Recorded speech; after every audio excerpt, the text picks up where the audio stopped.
The question has been asked, Osho, why do I feel dead inside? I am young, I am healthy, I have a good job, but inside there is no life. Why? It is a beautiful question. And it is not only your question, it is the question of the whole modern humanity. Walk on the street, look at the people. Do you see life? Do you see fire in their eyes? Do you see a dance in their step? No. You see robots. You see machines moving from the office to the home, from the home to the office. They are breathing, yes. Their hearts are beating, yes. Medically, they are alive. But existentially, they died long ago. Most people die at 25 and are buried at 75. For 50 years, they live a posthumous existence. They are just dragging the corpse. And you are asking me, why do I feel dead? You feel dead because you have chosen security over aliveness. This is the fundamental law of existence. Life is insecurity. Death is security. To be totally secure, one has to be in a grave. The grave is the most secure place on earth. No accidents happen there. No bankruptcies happen there. No divorce happens there. No illness happens there. The dead man is perfectly safe. And because you are so obsessed with safety, because you are so obsessed with comfort, you have unconsciously chosen to be dead. You have built a grave around yourself. You call it a home, you call it a career, you call it a marriage. But look closer, these are walls. You are hiding behind them. You are afraid of the wind, so you close the windows. You are afraid of the sun, so you close the curtains. You are afraid of the neighbor, so you built a fence. And now you are sitting inside this dark, airless box, complaining, I feel suffocated, I feel dead. Open the windows! But you say, if I open the window, the dust will come in, the rain will come in, it is dangerous. Yes, it is dangerous. Life is dangerous. A flower blooming in the forest is in danger. A strong wind can destroy it. An animal can eat it. The sun can scorch it. But in that danger, there is beauty. In that danger, there is aliveness. You have replaced the real flower with a plastic flower. The plastic flower is safe. It will last forever. It comes with a guarantee. But it has no fragrance. It has no soul. You have become a plastic person. I am reminded of a story. My favorite mystic, Mullah Nasruddin. One day, Mullah Nasruddin was walking past a cemetery. He saw a funeral procession. He was a curious man, so he looked into the coffin. To his surprise, the man inside was smiling. He was dressed in the finest silk suit. He had a gold watch, but he was dead. Nasruddin started laughing. He laughed so loud the mourners stopped. They said, Mullah, have you gone mad? This is a funeral. Why are you laughing? Nasruddin said, I am laughing because this man, he lived his whole life like a beggar just to look like a king on his last day. He saved all his money. He starved himself. He never enjoyed a single moment just to have this silk suit and this expensive coffin. He lived dead so he could die comfortably. This is the situation of 99% of people. You are preparing for a future that may never come. and you are sacrificing the present that is already here. You are sacrificing the living moment for a dead certainty. Look at your education system. What does it teach? Does it teach you how to live, how to love, how to dance? No, it teaches you how to be safe. It teaches you how to get a job, how to get insurance, how to be respectable. Respectability is a paralysis. The moment you worry about what others think, you are paralyzed. You cannot move, you cannot sing. What will the neighbors say? What will the boss say? You are constantly adjusting yourself to the expectations of others. You are cutting off your own limbs to fit into the box that society has given you, and then you wonder why you bleed. You wonder why you hurt. You have mutilated yourself. You were born a wild animal. You were born a lion. But society has shaved you, cut your claws, pulled your teeth, and put you in a circus. Now you are a nice, well-behaved lion. You jump through the hoop when the ringmaster cracks the whip. The audience claps. What a good lion! But deep inside, the lion is dying of shame. Deep inside, the lion remembers the jungle. That feeling dead is nothing but the memory of the jungle calling you. It is your soul screaming, I was not meant for this cage. Even if the cage is made of gold, it is still a cage. Why do we do this? Why do we choose the cage? Because the cage promises tomorrow. The jungle promises only now. In the jungle, you don't know if you will eat tomorrow. You don't know if you will survive the night. There is only the immediate moment, and the mind is terrified of the immediate. The mind cannot exist in the now. Please understand this mechanism. It is very subtle.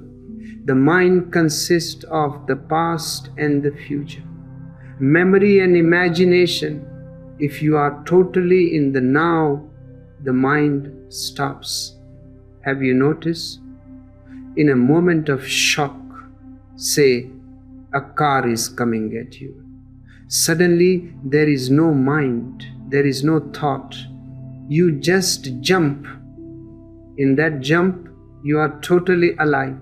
You are vibrating, or in a moment of deep orgasm, the mind stops, time stops. You are not thinking about your bank account. You are not thinking about the church. You are just pure energy. The mind is afraid of these moments because the mind is the ego. And in the now, the ego dies.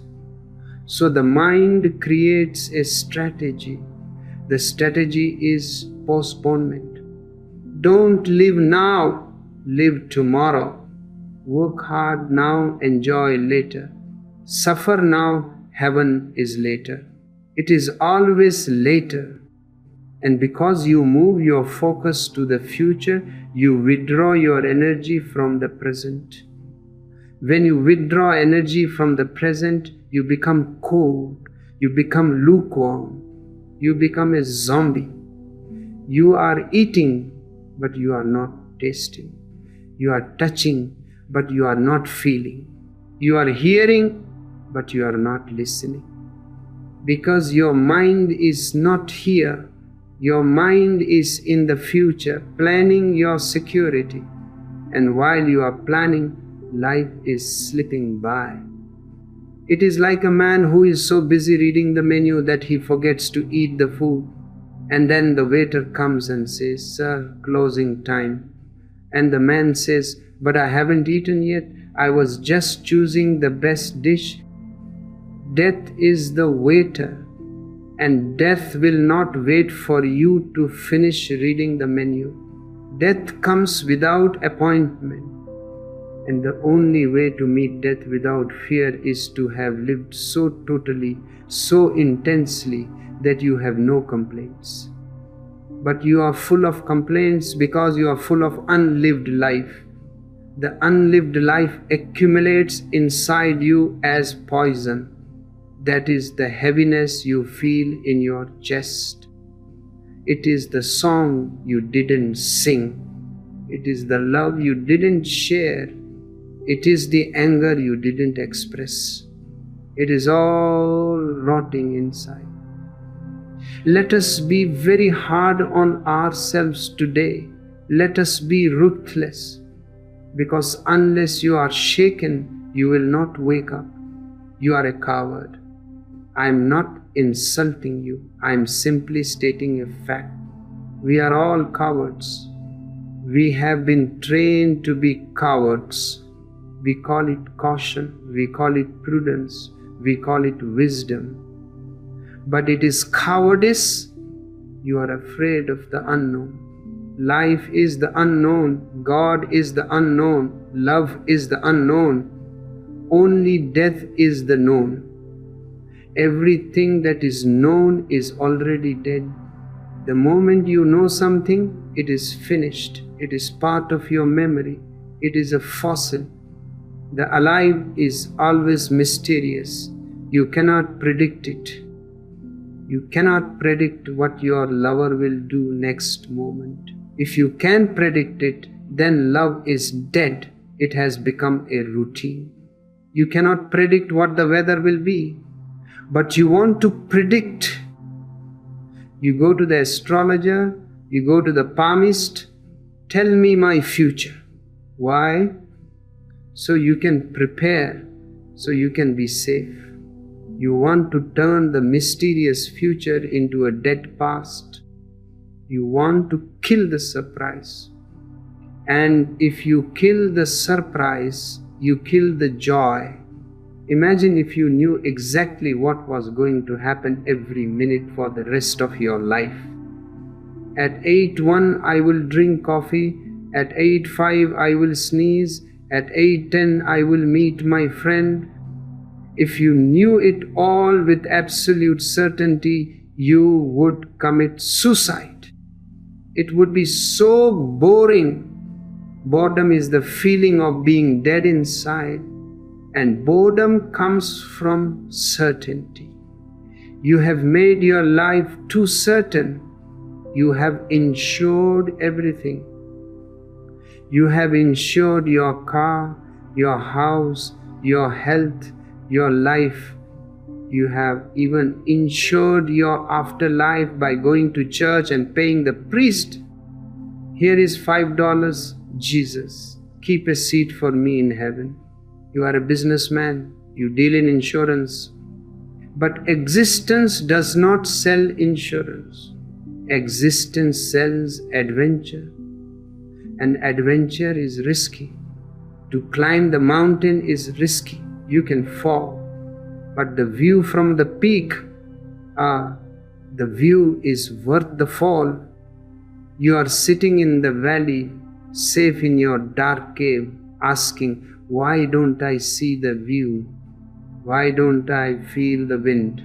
Come out of the cave. Risk falling. Better to fall from a mountain and die than to live in a cave and rot. At least in the fall, there is a thrill. At least in the fall, you are alive. Look at the small children. They are not dead inside. They are exploding with life. Why? Because they are not worried about safety. They climb the tree. They run into the street. They touch the fire. They are experimenting. They are Zorbas. And then the mother comes. Don't do that. The father comes. Be careful. The teacher comes. Sit still. Slowly, slowly, the child learns. To be alive is to be punished. To be dead is to be rewarded. If I sit still like a statue, the teacher says, good boy. If I run like a whirlwind, the teacher says, bad boy. So, to be a good boy, I must kill the whirlwind. I must become a statue. And you have all become beautiful statues. You are sitting here listening to me like statues, marble statues, cold, hard. I want to take a hammer and break the marble. I want to find the whirlwind inside you. It is there. It is hiding. It is waiting for your permission to come out. But you are sitting on the lid, holding it down with all your weight. No. If I let it out, people will think I am crazy. Let them think. It is better to be crazy and alive than to be sane and dead. The sane people are the ones who have created this ugly world. The sane people create wars. The sane people create atom bombs. The crazy people, the poets, the painters, the mystics, the dancers, they create beauty. Be a little crazy. Loosen your tie. Take off your shoes. Feel the earth. The earth is vibrating. Can you feel it? Or are your feet too numb? You have decorated your cage beautifully. I visit your homes. I see your living rooms. You call them living rooms, but they are dead rooms. Everything is perfect. The sofa is Italian, the carpet is Persian, the television is Japanese. Everything is expensive, everything is clean, everything is in its place. But where are you? You are sitting on the Italian sofa, afraid to move because you might wrinkle the fabric. You are afraid to spill the coffee because it might stain the Persian carpet. The carpet has become more important than the man.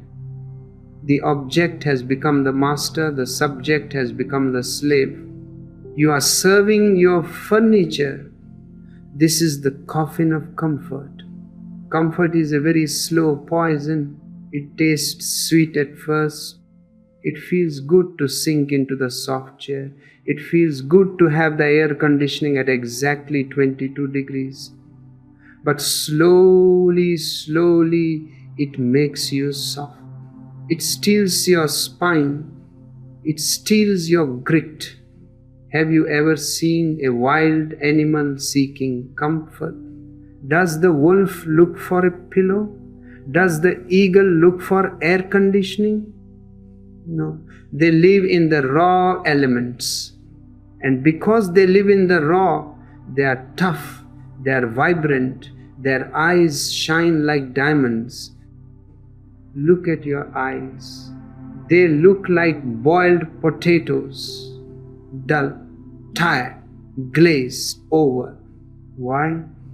Because there is no challenge. When there is no challenge, the energy goes to sleep. Energy is aroused only by friction. Energy is aroused only when you are facing a storm. When you are climbing a mountain and your breath is gone, and your legs are shaking, and death is just one slip away. In that moment, are you thinking about your bank account?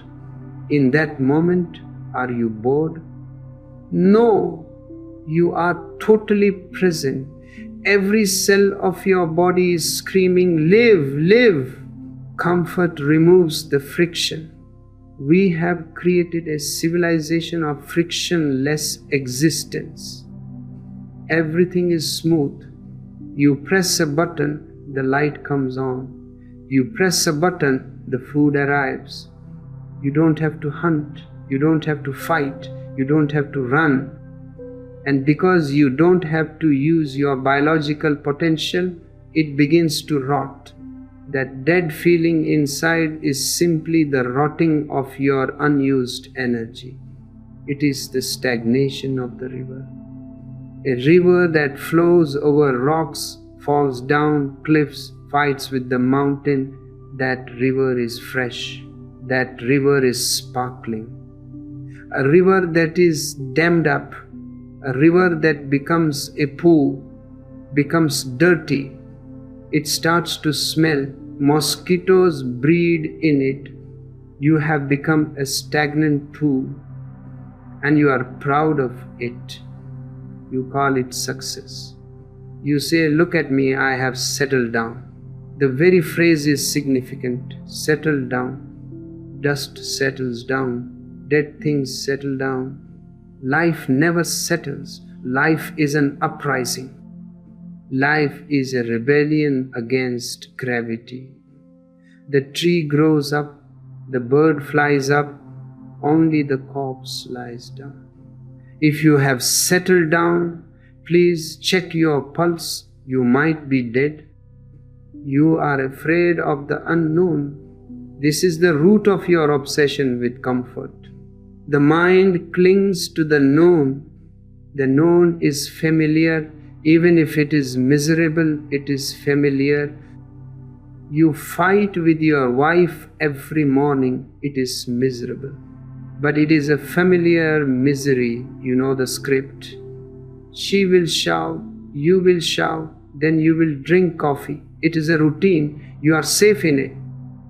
If suddenly she stops shouting, if suddenly she smiles and dances, you will be terrified. You will ask, what happened? Are you crazy? Who are you? The unknown has entered and you are shaking. You want everything to be predictable. But predictability is the quality of a machine. A car is predictable. If you turn the key, it starts. If it doesn't start, it is broken. A human being is not a car. A human being should be unpredictable. You should not know what you will do next moment. You should be a surprise to yourself. But you have rehearsed your life. You have a script. I will go to school. I will get good grades. I will get a job. I will marry. I will have 2 kids, 1 boy, 1 girl. I will retire. I will die. You have written the script before. You have lived it. And then you just act it out like a robot. Of course you feel dead. You are a robot. Tear up the script. Burn the map. Get lost. To be lost is a beautiful experience. When you are lost, your senses wake up. You have to look. You have to listen. You have to find your way. The intelligence becomes sharp like a sword. In your comfort, your intelligence has become rusty. You don't need intelligence to watch television. You don't need intelligence to sit in a meeting and nod your head. You need intelligence only when there is danger. So I say to you, invite danger, invite the strange, invite the new, change your house, change your job, change your city. Change your mind. Don't be a pond, be a river. The twin brother of comfort is tomorrow. The dead man lives in tomorrow. The living man lives in today. Watch your mind. Just close your eyes for a moment and watch. What is it doing? It is either chewing on the bones of the past or it is spinning the webs of the future. It is never here. And life is only here. You are like a man who is starving, but he is saving his food for a special occasion. He has bread in his hand, but he says, no, not today. Today is just an ordinary Tuesday. I will save this bread for the weekend. I will save it for the banquet. So he goes hungry on Tuesday. He goes hungry on Wednesday. He becomes weak. He becomes a skeleton. And when the weekend comes, he is dead. The bread is there, but the eater is gone. This is your life story. You are saving your love. I will love when I find the perfect partner. You are saving your joy. I will be happy when I get the promotion. You are saving your meditation. I will meditate when I retire. You are a miser, and a miser is the poorest person on earth because he has, but he cannot enjoy. Spend it. Spend your life. Be a spendthrift. Don't save anything for the next moment. If you have love, give it. Throw it away. The more you give, the more comes. Life is a well. If you draw water from the well, fresh water springs up. If you close the well and say, I will save this water, the water goes stale. It becomes poisonous. You are full of poisonous, unlived life. And you are insuring yourself against death. Look at the absurdity of insurance. You pay money every month so that if you die, your wife will get money. You are betting against yourself. You are planning your own absence. This constant focus on security makes you rigid. You walk carefully, you talk carefully, you become a calculated risk. But love is not a calculated risk. Love is madness. Meditation is not a calculated risk. It is a jump into the abyss. If you calculate, you miss. The accountant can never enter paradise, because he will stand at the gate and ask, what is the return on investment? If I enter, what do I get? And God will say, get out. Here we only accept gamblers. We only accept those who can risk everything for nothing, because the nothing of the divine is worth more than the everything of the world. But you clutch your pennies of respectability, your pennies of comfort. Open your fist. Let the pennies fall and look at the stars. We have created a new species of human being, the bureaucrat. I don't mean just the people who work in government offices. I mean the mindset of the bureaucrat. The bureaucrat is the man who lives by the file, by the rule book, by the precedent. He asks, has this been done before? If yes, he does it. If no, he trembles. He is the perfect conformist. He is the nice guy, the good citizen. He pays his taxes. He goes to church on Sunday. He never laughs too loud. He never cries too loud. He is lukewarm. And the Bible says even Jesus got angry at this type. He says, because you are lukewarm, neither hot nor cold, I will spit you out of my mouth. God vomits the lukewarm man. Be hot or be cold. Be a sinner or be a saint, but be intense. The bureaucrat is neither a sinner nor a saint. He is just dull. He is grey. He has erased all the colors of his soul to fit into the grey world of society. He is the middle class.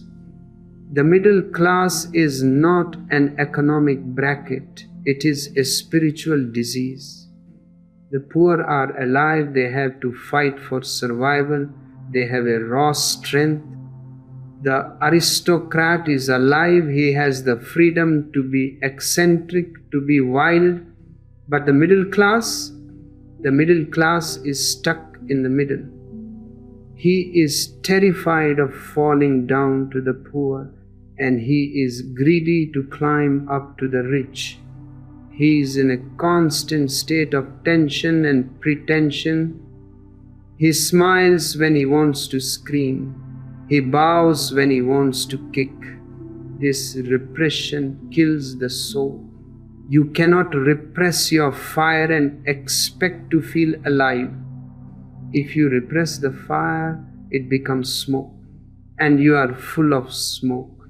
That is why you feel suffocated. You have swallowed your own smoke for 30 years. Cough it up. Scream. Do something improper. Society loves propriety. Existence loves impropriety. Look at the trees. Are they proper? They grow in any direction. Look at the ocean. Is it polite? It crashes against the rocks. Only man is polite. Only man is dead. Compare the bureaucrat with Zorba the Greek. Zorba is my ideal. He is uneducated. He is poor. He works in a mine. But he is alive. When he is sad, he dances. When he is happy, he dances. He eats with gusto. He loves with passion. He fights with fury. He is not saving himself for heaven. He is creating heaven right here on the beach. And there is the boss, the intellectual, the bureaucrat. He is watching Zorba. He has the money. He has the books. He has the logic. But he is jealous of Zorba because he sees that Zorba has something that cannot be bought. Zorba has juice. You are dry. You are a dry leaf, and you are waiting for the wind to blow you away. Don't wait. Find your own juice. But to find the juice, you have to break the shell of good manners, the shell of reputation, the shell of I am a doctor, I am a lawyer, I am a father. Forget the labels. Underneath the label, you are just a throbbing energy. Connect with that throb. You treat your life like a waiting room. You know the waiting room at the railway station? It is dirty, it is uncomfortable, but you tolerate it. Why? Because you think, I'm only here for 2 hours. Then the train comes and I will go to the palace. So you tolerate the bad tea, you tolerate the hard bench, because real life is coming later. But my friends, the train never comes. This is it. This waiting room is the palace, if you know how to decorate it, if you know how to live in it, but you are treating it like a temporary inconvenience. You are treating your youth like a waiting room for adulthood, your adulthood like a waiting room for retirement, your retirement like a waiting room for death, and death a waiting room for the next life. You are a professional waiter. Stop waiting. Start living. If you are drinking tea, this is the ultimate moment. There is no other moment. Enjoy the tea as if it is the elixir of immortality. If you are looking at your wife, look at her as if she is a goddess. Don't wait for her to become a goddess. She never will. If you look with the eyes of a god, she becomes a goddess now. It is your look that transforms the world, but your eyes are closed with the dust of the future. Wipe the dust. See what is in front of you. It is dazzling. It is blindingly beautiful. But only for the brave, not for the bureaucrat. The bureaucrat puts on sunglasses because the light is too bright. Take off the sunglasses. Let the light burn your eyes. Let it burn you to ashes. because out of those ashes the phoenix is born, and the phoenix never feels dead. We arrive now at the paradox. The mind says security is life. The heart knows insecurity is life. You have to choose between the mind and the heart. If you listen to the mind, you will become an insurance agent. You will be safe. You will be respectable. You will have a pension. But you will be dead. If you listen to the heart is a gambler. The heart does not know calculation. The heart says, jump. And the mind asks, but where is the net? If I jump, who will catch me?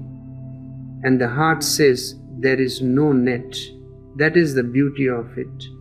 If there is a net, the jump is false. It is a circus act. If there is no net, the jump is real. In that moment of falling, when you don't know if you will survive, your whole being comes to a sharp focus. The dust of the past falls away. The dreams of the future evaporate. There is only the fall. And in that fall, you find your wings. Only in the fall do wings grow. You're sitting on the branch, clinging to the trunk, asking, where are my wings? Why don't I have wings like the eagle? You have wings, but wings are not needed on the branch. Wings are needed in the sky. Let go of the branch. The moment you let go, the insecurity triggers the dormant potential within you. The deadness you feel is simply the weight of your unflapped wings. Wings that are not used become heavy burdens. A bird that does not fly feels the weight of its own feathers. A bird that flies feels weightless. Fly. And flying means entering the dimension of insecurity. Look at the tightrope walker. It is a beautiful symbol. Have you watched him? He is walking on a thin wire high above the ground. Is he secure? No. Every moment is a crisis. He has to balance. He leans a little to the left, then he has to compensate and lean to the right. It is a constant adjustment. He cannot stop. If he stops, he falls. He cannot be rigid. If he is rigid, he falls. He has to be fluid. He has to be liquid. His life depends on his awareness. If he thinks about his girlfriend for 1 second, he is gone. If he thinks about his bank account, he is dead. He must be here, totally here. That intensity of awareness is what makes his life beautiful. Down on the ground, the spectators are safe. They are eating popcorn. They are secure. But they are bored. That is why they came to watch the tightrope walker. They came to taste a little bit of his danger. They are vicariously living through him. Don't be a spectator. Be the walker. Life is a tightrope. From the cradle to the grave, it is a tightrope walk. But you have built a wide concrete road underneath the rope. You say, I don't want to walk on the wire. I want to walk on the pavement. Okay? Walk on the pavement. But on the pavement, you can sleepwalk. You can walk and dream. You can walk and be a zombie. On the wire, you cannot sleepwalk. The danger forces you to be awake. So, the secret of aliveness is create situations where you cannot sleep. Create situations where awareness is required for survival. That is why people love mountain climbing, car racing, surfing. Why? Because in those moments, the bureaucrat dies, the zombie dies. You are just a flash of energy, but you don't need to drive a race car. You can bring that same quality into your love, into your work, into your relating. Drop the safety net in your relationships. Don't ask for promises. Will you love me tomorrow? It is a stupid question. Who knows about tomorrow? If the person is honest, he will say, I don't know. I might not even be here tomorrow. If he is a liar, and all lovers are liars, he will say, yes, I will love you forever. And you are happy, you bought the insurance. Now I am safe. He will love me forever. Now you can go to sleep, you can become fat, you can become ugly, you can become nagging, because you have the contract forever. And the love dies. Love dies in security. Love grows in insecurity. Say to your lover, I love you now, I don't know about the next moment. Let us live this moment so totally that if the next moment never comes, we have no regrets. That creates freshness. Every time you meet your wife, meet her as a stranger. Because she is a stranger.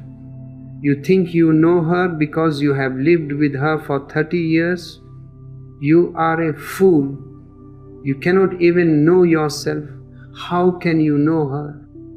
She's a mystery. She's changing every second. The river is flowing. But you have a picture of her from 30 years ago, and you are married to the picture. Burn the picture. Look at the woman. It is dangerous. She might have changed. She might not love you anymore. Face that danger. In that danger, there is a chance for a new romance. In safety, there is only the old, rotten marriage. And so I give you my commandment. I have many commandments, but this is one of the most essential. Live dangerously. What does it mean?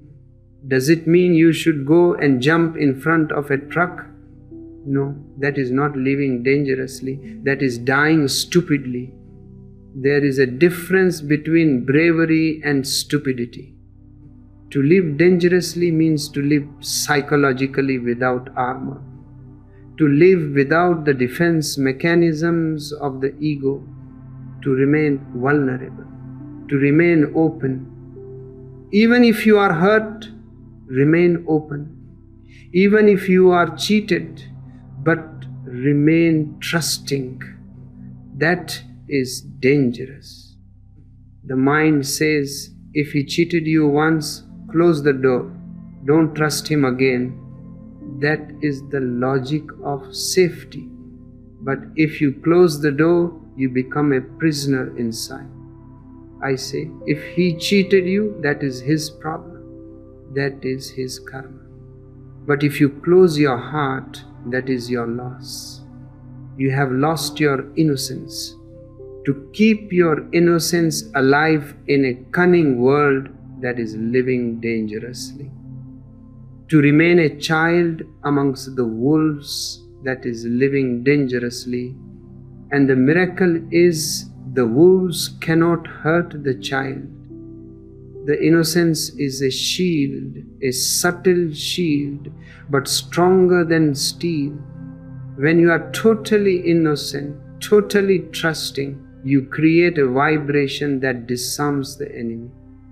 But even if they kill you, so be it. Jesus lived dangerously. They killed him. Socrates lived dangerously. They poisoned him. Al-Hillaj Mansur lived dangerously. They cut him into pieces. But look at them. Even in their death, they are victorious. Even in their death, they are radiant.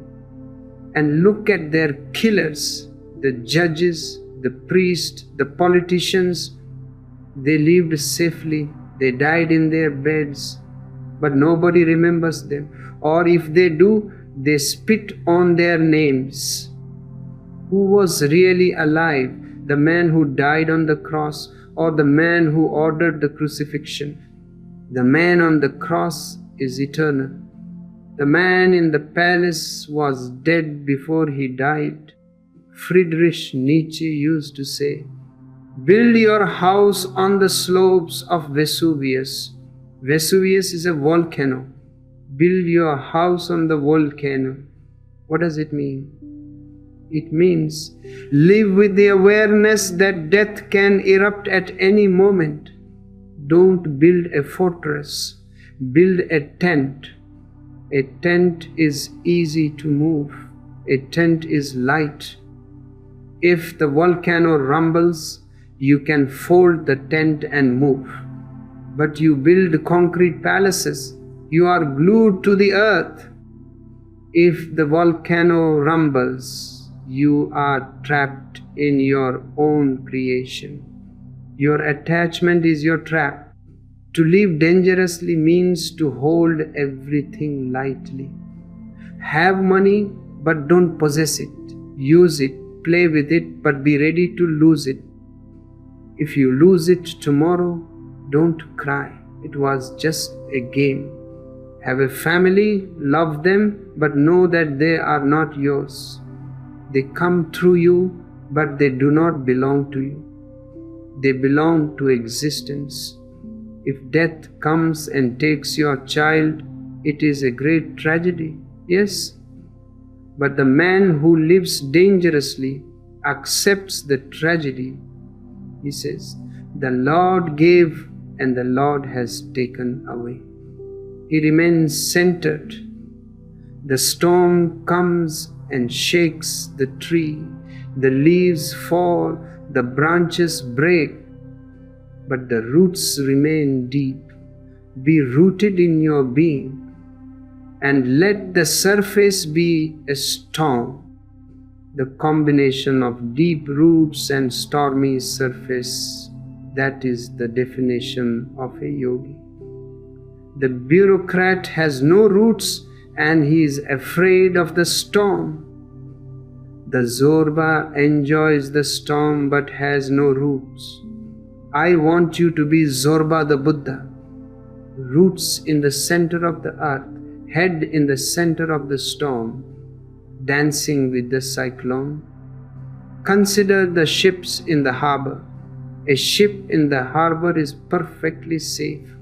The waves are small, the anchor is heavy, the captain is sleeping. But is that what ships are built for? To rot in the harbor? To collect barnacles? No. The ship is built for the high seas. It is built to wrestle with the waves. It is built to ride the wind. When the ship is in the heart of the ocean, facing a 50-foot wave, that is when the ship has a soul. That is when the wood vibrates. That is when the engine roars. The ship becomes alive. You are a ship, but you have never left the harbor. You are afraid of seasickness. You are afraid of the Titanic. Oh, what if I sink? Sink! What is the problem? The ocean is your mother. If you sink, you go back to the source. But don't rot in the harbor. Rotting is a sin. Sinking is an adventure. Move out of the shallow waters. Go deep. Ducis ceram. It is a Latin phrase. Lead me from the shallow to the deep. Or as the Upanishads say, asatoma sadgamaya. Lead me from the unreal to the real. Tamasoma jyotirgamaya. Lead me from darkness to light. Mrityurma amritam gamaya. Lead me from death to immortality. But the path to immortality goes through the jaw of death. You cannot bypass death. You have to go through it. You have to face your fear. The cave of fear contains the treasure of life. The dragon is sitting on the gold. You want the gold, but you don't want to meet the dragon. Impossible. The dragon is the gatekeeper. Go, look the dragon in the eye, and you will find a strange thing. If you look the dragon in the eye without blinking, the dragon shrinks. Fear exists only when you run away from it. When you face it, it becomes a shadow. When you move into it, it disappears. And behind the dragon, the gold is waiting. The gold of aliveness. You ask me why you feel dead. Because you are running away from the dragon. You are running away from every challenge. You are choosing the path of least resistance. Electricity flows only when there is resistance. Light happens only when there is friction. Choose the path of most resistance. Choose the difficult. Choose the hard way. Not for the sake of suffering. Don't become a masochist. But for the sake of growth. Muscles grow only when you lift heavy weights. If you lift a feather, your muscles will atrophy. You have been lifting feathers your whole life. This is easy. That is convenient. Convenience is the suicide of the soul. Do the difficult thing. Forgive your enemy. That is difficult. Say, I am sorry when you are wrong. That is difficult. Stand alone when the crowd is going the other way. That is difficult. Do these difficult things, and suddenly you will feel a rush of blood. You will feel the heart pumping. I am here. I am real. The deadness will vanish like mist in the morning sun. So we come to the final blow. The hammer must strike the glass. You are living in a glass case, a museum display. Here lies the modern man, secure, insured, dead. Passers-by look at you, how nice, they say, how well preserved. Do you want to be a museum piece, or do you want to be a wild phenomenon? I say to you, smash the glass. Pick up the stone of rebellion and throw it. The sound of the breaking glass is the first sound of your freedom. What is the stone? The stone is a simple decision. A decision to drop the mask. A decision to stop compromising. A decision to be true to your own nature, whatever the cost. If your nature is to paint, paint. Even if you starve. Starving while painting is better than feasting while clerking. If your nature is to dance, dance. Even if people laugh, their laughter is irrelevant. Your joy is relevant. Listen to the inner voice. It has been whispering to you for years, but you have drowned it out with the noise of the television, the noise of the office, the noise of the priest. Turn off the noise. Listen to the whisper. It is saying, come out and play. God is a playmate. God is not a headmaster. The universe is not a classroom, it is a playground. But you are standing in the corner, wearing your uniform, afraid to dirty your clothes. Dirty your clothes. Roll in the mud. Get wet in the rain. The mud is holy. The rain is holy. Only your uniform is unholy because it is a constraint. There is a Zen story. A master was dying. His disciples gathered around him. They were crying. The master opened his eyes and said, "Stop this noise. I am trying to die. They said, Master, give us your final teaching. What is the secret of your life? The Master smiled. He said, I have no secret. I simply lived when I was alive, and now I am dying when I am dying. When I was hungry, I ate. When I was tired, I slept. The disciples said, but we do that too. The Master said, no. When you eat, you don't just eat. Your mind is thinking of 1,000 things. You are swallowing your worries with your food. When you sleep, you don't just sleep. You dream, you toss, you turn. You are fighting battles in your sleep. When I ate, I just ate. The taste, the texture, the smell, I was totally there. Only eating existed. When I slept, I just slept. A dreamless sleep, a little death. This totality is the secret. Totality. Whatever you do, do it totally. If you are angry, be totally angry. Don't be lukewarm angry. Be a flame of anger, burn. And in that burning, you will find that anger transforms into compassion.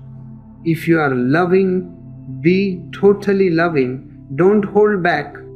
Give everything. When you are total, you are alive. When you are partial, you are dead. You are fragmented. One part of you is in the office, one part is in the kitchen, one part is in the cinema. You are scattered all over the place. Collect yourself. Be integrated. Be here. Right now, feel the air touching your skin. Be total in that feeling. Feel the breath going in and out. Be total in that breath. Suddenly, the deadness disappears. The deadness was just a lack of presence. Presence is the resurrection. Jesus raised Lazarus from the dead. I am trying to raise you from the dead, and you are a more difficult case than Lazarus. Lazarus was dead for only 4 days. You have been dead for 40 years. Lazarus wanted to come back. You are clinging to your coffin. Come out, Lazarus. The sun is waiting. Don't wait for a crisis to wake you up. Usually people only wake up when a tragedy strikes. When the doctor says, you have cancer, you have 3 months to live. Suddenly the man wakes up. Suddenly he stops worrying about the stock market. He looks at the sunrise and says, my God, how beautiful. He hugs his wife and cries. He forgives his enemies. Why? Because the illusion of time has been shattered. He knows there is no tomorrow. There is only these 3 months. He becomes a Buddha for 3 months. Why wait for cancer? Why not live as if you have cancer? The truth is, you do. Life is a terminal condition. It is sexually transmitted, and it is 100% fatal. We are all dying. The clock is ticking for everyone.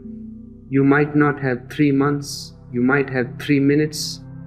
Realize the urgency. When you realize the urgency, the deadness is impossible. You cannot afford to be dead if you have only 5 minutes left. You will live those 5 minutes with absolute intensity. Bring that intensity into your daily life. Live every day as if it is your last. One day you will be right. And on all the other days you will be truly alive. Don't save the champagne. Drink it today. Don't save the best clothes. Wear them today. Make today a celebration. Osho's religion is celebration. Not repentance, not fasting, not suffering. celebration. Dance to the point where the dancer disappears and only the dance remains. That is the only prayer I teach. Go into the storm. Don't ask for a map. Maps are for flat lands. For the mountain, there is no map. You have to make your own path by walking. And as you walk, the path appears. Trust your feet. Trust your instinct. You have a compass inside you. It is called joy. It is a very subtle compass. Whenever you do something that makes you feel more alive, more joyful, that is the north. Go that way. Even if society says don't go, even if the priest says it is a sin, if it gives you joy, it is virtue. If it makes you dead, it is sin. This is the only definition of sin and virtue. Misery is sin. Bliss is virtue. Follow your bliss. It will lead you into danger, yes. It will lead you into the unknown, yes. But it will lead you to yourself. And to meet oneself is the ultimate goal of all life. Don't be afraid to be a lion. The sheep are many, the lions are few. But one lion is more valuable than 1,000,000 sheep, because the lion has a soul, the lion has individuality. Roar! Let the world know you are not a thing, you are a being. Let the world know you are not a number, you are a universe. Break the glass. Step out. The wind is calling. The stars are calling. Are you ready?